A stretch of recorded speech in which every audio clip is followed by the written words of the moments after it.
it's my favorite day of the week. Why? Because I get to hang out with my Techno squad. And you know what that means, right? It's time for your science and tech top-up.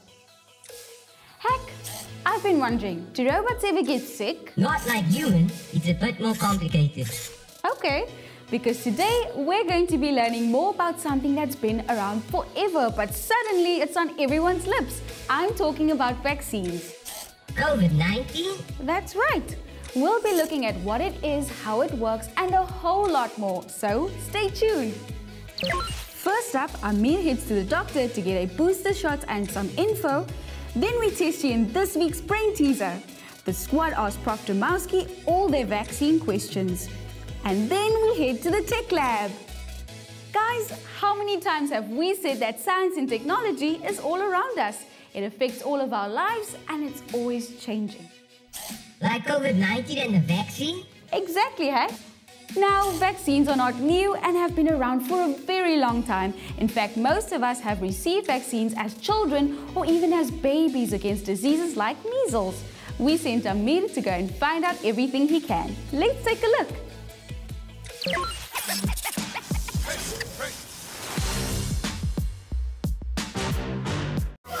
Vaccines are substances that prevent the spread of disease and can save millions of lives. Now, vaccines are not new and have been around for a very, very long time.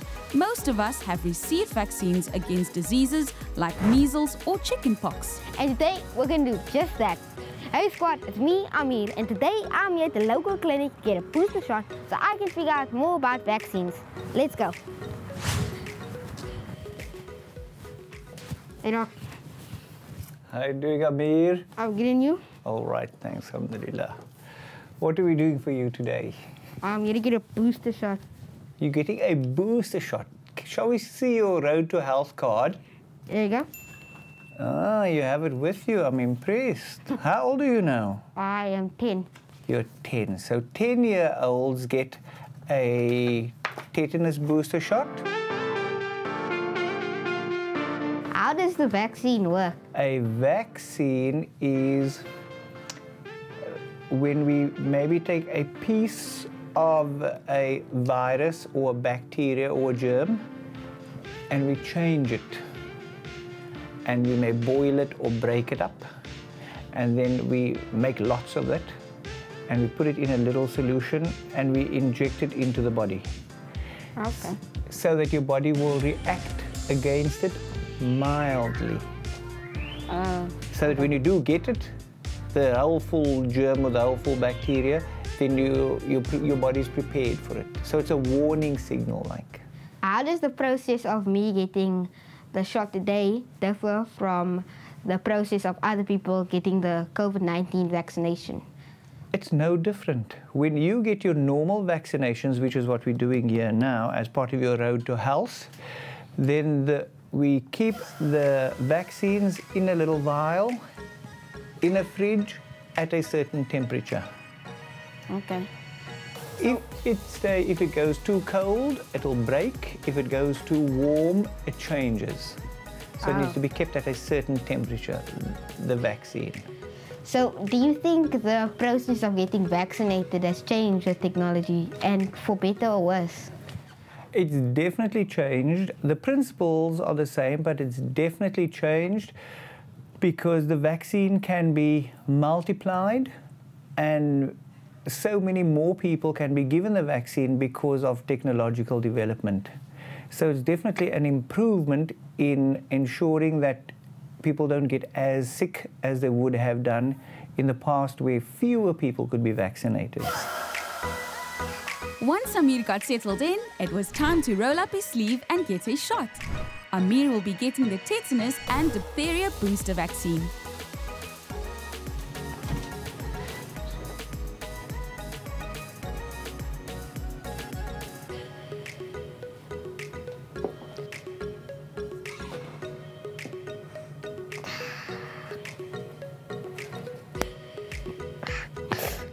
You move, done, finish. Oh, done. Well, squad, that wasn't too bad. I got my booster shot and I learned more about vaccines. Well, right now, let's head back to the studio.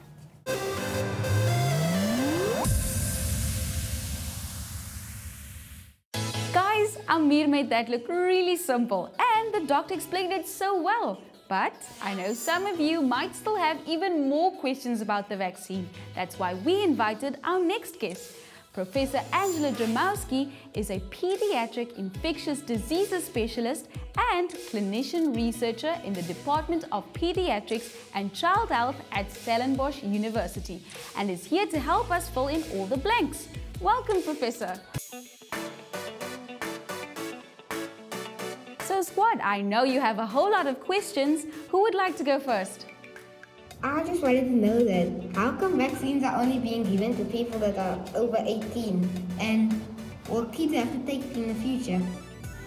Thanks, Amir, for that great question.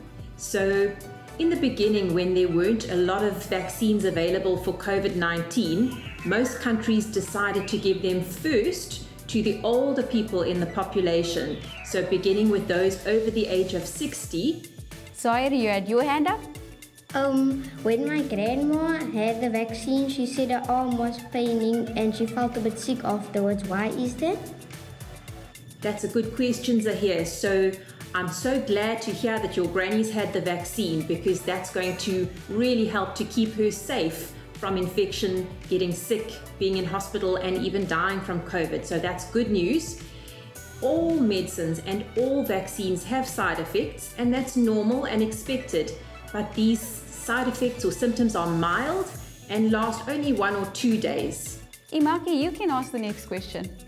Will children be affected the same way as adults if we get the vaccine? Like, will we have side effects?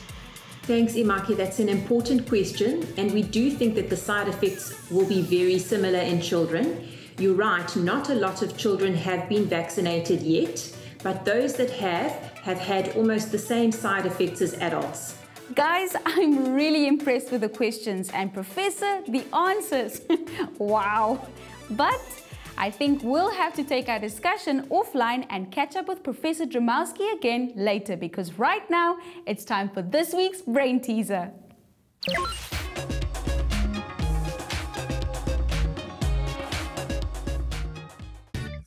In today's Brain Teaser, we'll be checking to see who's awake and who's daydreaming. We've got 3 questions to get you twisting your brain to see if you've got what it takes to think outside the box. Let's go! Question 1. What's heavier, a kilogram of feathers or a kilogram of rocks? Let's think about this. Question 2. A cowboy rode into a town on Friday. He stayed inside a town for 3 days and rode back on Friday. How is this possible? And question 3. If peacocks do not lay eggs, how are peacock babies born? That's a tricky one. If you think you figured out the answers, then send all 3 explanations to our new WhatsApp line or you can enter on Instagram at TechnoSquadS3. Remember, you can win an awesome data bundle, so get to entering!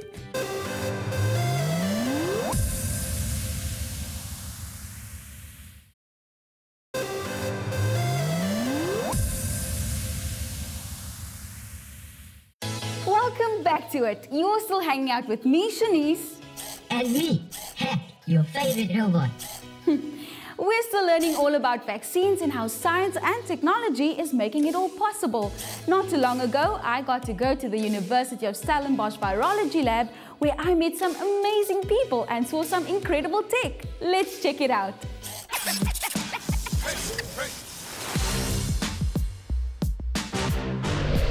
The Stellenbosch University Division of Medical Virology's lab has Biosafety Level 3 rating. It's a state-of-the-art research facility. Hey, what's up guys? It's your girl Shanice and today I will be Techno Squad's eyes and ears. I'm here at the University of Stellenbosch, the Virology Lab to be more specific, a state-of-the-art facility right here in Cape Town where we will be learning more about COVID-19 and vaccines. Let's go check it out. The first vaccine innovation was in 1796 with Edward Jenner and cowpox. Fast forward to 2021 and the world is abuzz with vaccine innovations and technologies geared towards beating COVID-19. But what exactly is a vaccine? How does it work? And is it safe? Morning, Professor. Good morning, how are you? I'm well, how are you? Thank you, fine. So what are we going to be looking at today? Well, this is one of our machines with which we test patients for COVID, for coronavirus infection. We also use it for some other tests, but at the moment a lot of COVID testing using this machine. And our technologists, they load the samples onto here. The reagents that the machine needs to test them are also on here, and the advantage is it's largely automated, so we can really test hundreds of people over an 8-hour shift. My name is Wolfgang Preiser. I'm the head of the Division of Medical Virology, and that is basically a virology laboratory here at the University of Stellenbosch. A lot of our work is now around COVID, ever since the pandemic started, and we mainly do the diagnostic testing. So basically, if you go to your healthcare provider, to your clinic, or if you are admitted to hospital for whatever, you are screened for COVID by means of a swab test. That sample will come here and we will test it. And what you see here next to me are some of the machines that we use to do that. Clinical trials are research studies that are used to find out if a new treatment, like a new drug or diet or medical device, is safe and effective in people, and if it has any harmful side effects. Now, in the case of COVID, what was special is that many rich countries up north said, listen guys, we want what looks like promising candidates. Okay, that looks good to us, this might work. Here you've got a few $100 million, run. And then they could do all these different trial phases at the same time because there was no risk for them. And in fact, quite a few of these vaccines never made it, which is a good sign. So the system still works. It only put the whole thing, it compressed it into the period of a year, what would normally have taken many years. So what is this machine? It is a Hamilton. It does extractions for RNA. We put a sample on and then it will use that sample, add reagents to it, and in the end we will have pure RNA to use for PCR amplification. Oh, awesome. So you actually use your computer to get it to move? Yes, the computer does most of the work, which is fortunate. So I do a lot of clicking, and then you can see what it does. So it's going to pick up needles, channels. And then it uses the pipette tips to actually prepare samples. Awesome. It's very cool. So once we are done at the Hamilton, getting the extracted RNA, we do a PCR reaction, and then we come to the thermocycler to put up the PCR. We open it up, it's got a block in, heats up and cools down. Just need to remove what is in there, throw that away. Then we put our plate with all our samples in there, and we close it again. And we start the run, and it will heat up and cool down to amplify with the enzyme. Awesome.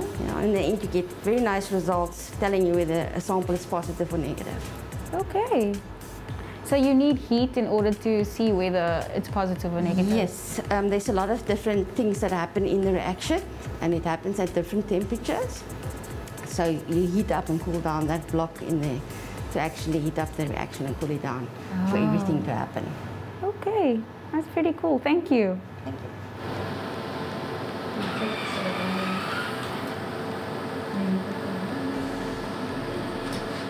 So we do all these tests, and it's very straining. The lab staff has really been working extremely hard over the past 18 months, and we've really gotten a lot of extra staff and extra equipment to cope.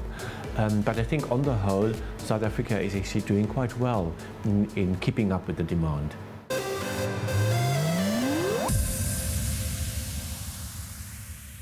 Guys, can you believe that the Virology Lab operates 24 hours a day, 7 days a week? So they test COVID-19 samples, but they also help to identify different strains.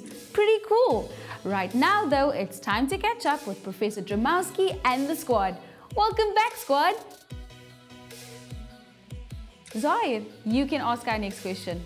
On the other day, I heard on the radio interview that there's something called herd immunity. What is that? Yo, good for you listening to the radio and listening about herd immunity. It's not that difficult to understand, really. So vaccines are good for you as an individual, but also good for your community. So as an individual, the vaccine's going to help reduce your chance of getting COVID and getting sick from COVID. And as more and more individuals in the community get the vaccine, there's less chance that COVID is going to spread. Amir, you can ask the next question. I just want to know, is the vaccine safe? Thanks, Amir. Yes, that's a very, very important question, and we want to put people's minds at ease.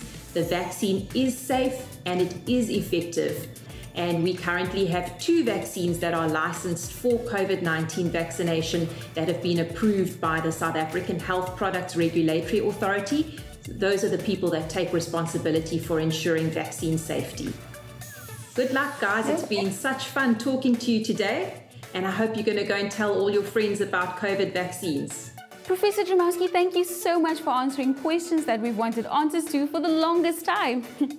Guys, head on over to our YouTube channel where we'll be sharing this video, and remember to hit the like button.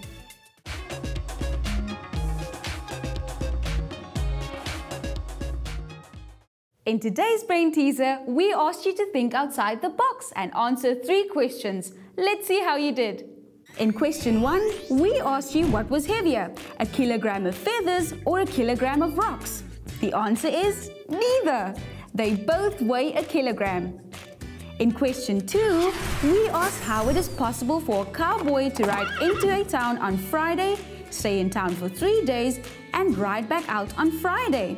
It's easy. The horse's name is Friday. In question 3, we asked you if peacocks didn't lay eggs, how are baby peacocks born? Well, peahens lay the eggs, of course.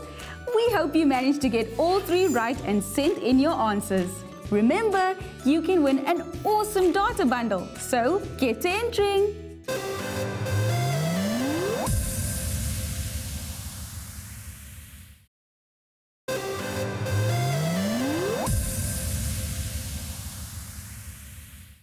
Techno Squad, we're still talking about clinical trials, herd immunity, strains, side effects and labs. So yes, if you want to know more about vaccines, you're in the right place. Heck, you're awfully quiet.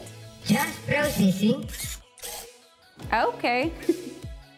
Did you know vaccines save 5 lives every minute? And did you know the eradication of smallpox through vaccination saves an estimated 5 million lives every year? Heck, you're just a walking Wikipedia. But seriously, think of all the lives that were saved. That's exactly what vaccines are designed to do. But enough from us, it's time to head over to the Tech Lab.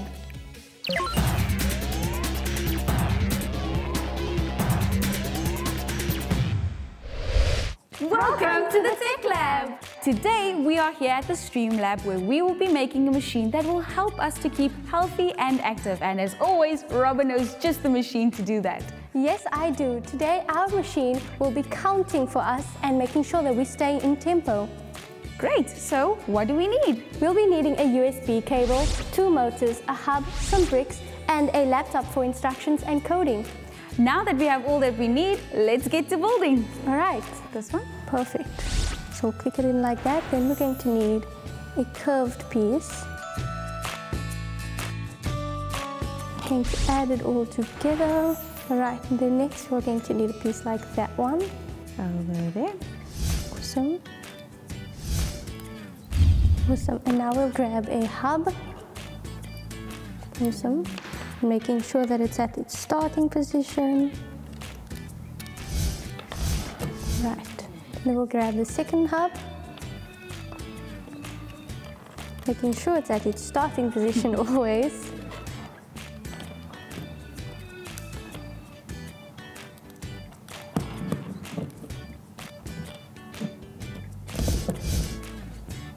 Then we're going to need a flat piece like this one.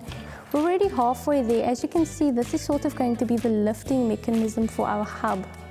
Okay, it looks like it. Awesome. On to the next step.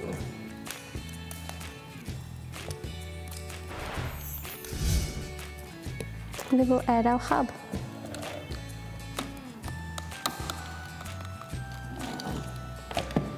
Right, and we're almost ready. So now we're going to grab, okay. Next step. Okay, 2 black purple squares.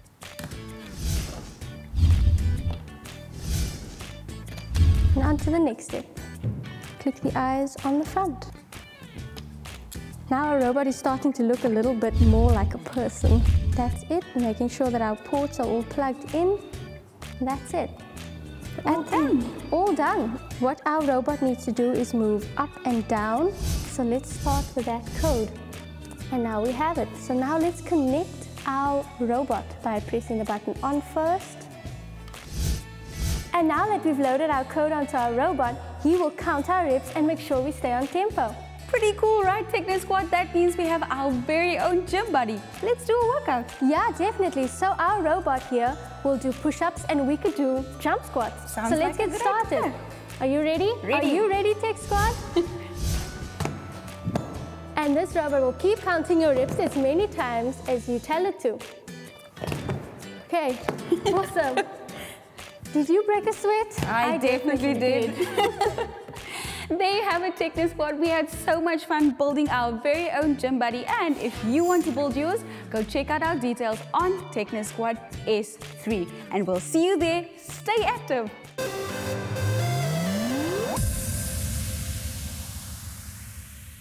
Squad, we hope we've helped you to better understand what vaccines are all about. Remember, there's still lots to do, so keep sanitizing, keep wearing your mask, and encourage all your family and friends to get vaccinated. Be part of the solution, be part of the squad. Couldn't have said it any better, Hack. Remember, if you missed any important information on today's show, you can catch it all on YouTube. Stay connected on WhatsApp and Instagram, and remember to double tap. Thanks for tuning in, everyone. We'll see you again same time, same place next week. Bye.